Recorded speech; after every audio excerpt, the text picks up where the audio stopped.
My husband, 29, and I, 27, had been married for 4 years, and together for a total of 6 years. However, the past couple of years have been tough for us. My husband struggled with expressing his feelings, often bottling them up until they eventually erupted. I had always tried to encourage open communication, but over time, I grew weary and simply let him be. Our marriage had deteriorated to the point where we felt more like roommates than passionate partners. We slept in the same bed, but intimacy had become rare.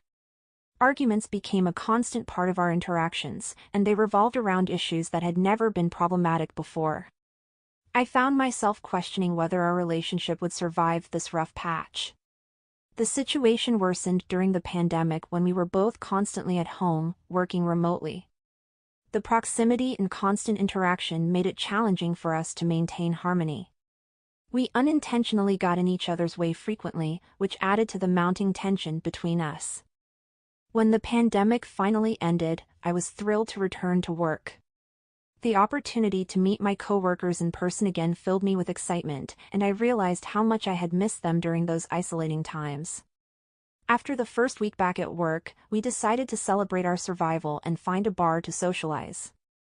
The gathering included 4 of my female coworkers and 2 of my male coworkers, one of whom I had a close working relationship with.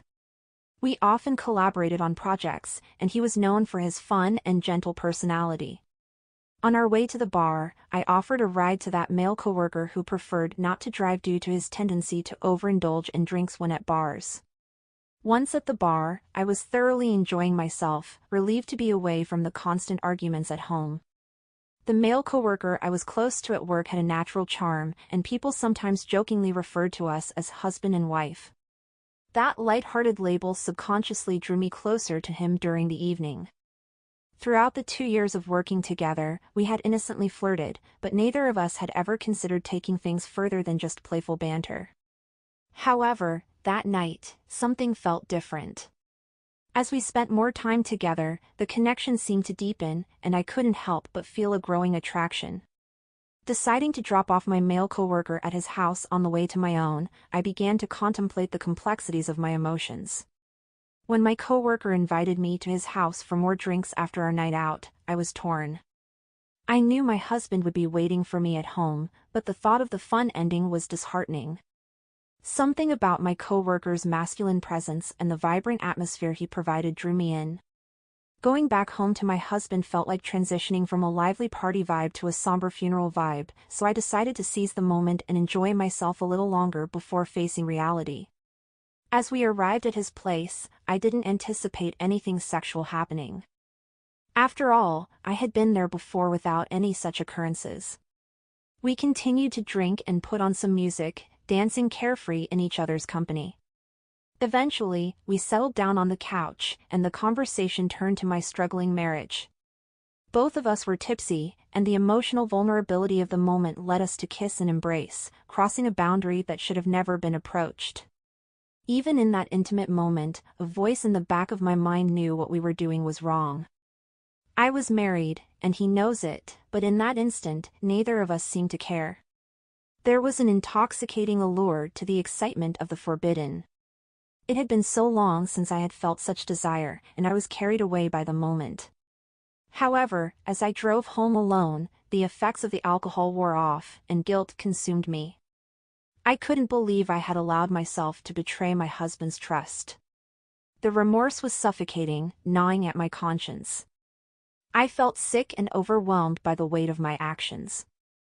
Arriving home, I headed straight for the shower, hoping to wash away the guilt that clung to me like a shadow. Strangely, despite the guilt, I slept peacefully for the first time in ages. It was as if, for a brief moment, I had scratched an itch that my husband hadn't even acknowledged.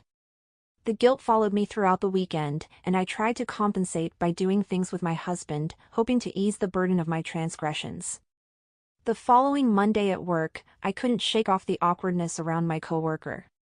Despite my guilt and the realization that what we were doing was wrong, he had a way of making me feel comfortable with his masculine presence and warm smile. However, as the day progressed, we couldn't help but fall back into our touchy-feely behavior. Eventually, we found ourselves at his apartment again, and this time, we stayed longer than before, unable to resist the pull of our illicit attraction. The guilt continued to haunt me, a heavy cloud hanging over my head wherever I went. This behavior was not like me at all, and the fact that I was now sneaking around and betraying my marriage weighed heavily on my conscience. I used to be someone who criticized others for engaging in similar actions, making my own actions all the more difficult to bear. I despised myself for being so weak and reckless. Finally, I gathered the courage to tell my coworker that we had to end this affair. He agreed, but being around him afterward only made the longing and conflict worse. My mind was constantly filled with thoughts of being with him, despite the knowledge that it was completely wrong. The situation became even more complicated because we still had to work together, making it challenging to escape the temptation. As if the guilt and inner turmoil weren't enough, my husband surprised me by expressing a desire to try marriage counseling, a step he had never considered before. In our therapy session, my husband bared his soul, expressing a depth of love for me that I had never experienced from him before. He took full responsibility for his role in our marital problems and wholeheartedly committed himself to saving our marriage. The weight of my ongoing affair crushed me, and I could no longer bear the deception. I found myself breaking down, confessing everything to my husband in the presence of the therapist. Tears flowed freely as I admitted to my betrayal, explaining that the affair had started during a period of difficulty in our marriage but was not the reason for our problems. After the confession of my affair, I expressed to my husband the depth of my regret and sorrow for betraying our marriage. I assured him that I had fully rededicated myself to our relationship and was committed to making things right. To ensure no further contact with the coworker, I immediately requested a transfer to a different project group, effectively eliminating any chance of being around him. Within 4 months, I even secured an entirely new job to further distance myself from the past. During this time, we attended therapy sessions to work through our issues. I implemented an open device policy, allowing my husband complete access to my phone and other devices at any time, without needing to explain or question his actions. It was a difficult journey, but we persevered, emerging on the other side stronger than ever.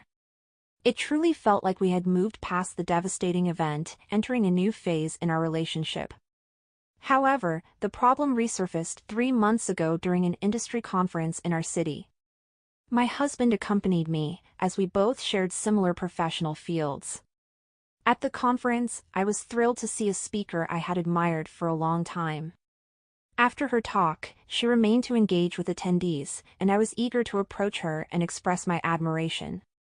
But as I got closer, I noticed that my ex-coworker was among the people already engaged in conversation with the speaker. I told my husband we should go get lunch, but he was understandably confused because he knows how much I admire the speaker. He kept encouraging me to go up there, but I kept deflecting and saying I was hungry and would rather eat. However, my husband seemed confused by my sudden change of plans, as he knew how much I admired the speaker and had been eager to see me approach her. I kept deflecting his suggestions and insisted on getting lunch instead. But my husband wasn't giving up that easily. He persisted in asking why I didn't want to approach the speaker. Feeling cornered, I finally revealed the truth. I promised my husband that I would never be around my ex-coworker again, and seeing him engaged with the speaker made me anxious and uneasy. The news hit my husband hard, and he looked visibly hurt as if he had been punched in the gut. We went home, and he became unusually quiet for several days. We eventually talked about it, and my husband admitted that he had never seen my ex-coworker before and had never wanted to. Witnessing him in person made the affair real in a way that mere words could not convey. I fully understood my husband's feelings, and I felt deeply remorseful for causing him this pain. I offered anything to make it up to him: couples therapy, counseling, anything that might help us heal and move forward. My husband initially assured me that he was fine, but his behavior began to change shortly after that. To my surprise and dismay, my husband started making slightly racist remarks. When a crime was reported on the news, he would make comments about the race of the people involved. This behavior was completely out of character for him, and it troubled me deeply. It was as if the pain caused by my affair had manifested in a harmful way, turning him into someone I hardly recognized. My husband's behavior was completely out of character. He had never shown any signs of racism before. In fact, it used to upset him greatly. However, after my confession about the encounter with my black ex-coworker, his comments had become increasingly racist, leaving me shocked and uncomfortable. When I finally mustered the courage to address the issue, he brushed off my concerns, further exacerbating the tension between us. 2 days ago, he crossed a line by using the N-word, and that was the breaking point for me. I confronted him in a heated argument, realizing that his behavior was a result of seeing my coworker, who is black, at the conference. My husband had no idea what my ex-coworker looked like until then, and the encounter seemed to trigger these disturbing comments. However, when I expressed my discomfort with his racist remarks, he retorted with accusations, saying that I was taking my ex-coworker's side over his. This response infuriated me because standing against racism didn't mean I was choosing anyone's side over my husband's. I couldn't tolerate such prejudice and hatred, and it left me questioning our marriage. We started sleeping in different bedrooms, and the strain on our relationship was palpable. I knew my husband wasn't inherently racist, but the pain I caused seemed to have twisted his emotions into something unrecognizable. The situation was dire, and we had reached a crossroads. We discussed the possibility of separating for a while to reassess our feelings and rediscover the reasons why we were together in the first place. The idea was to take 2 months apart and then reevaluate whether divorce was the right decision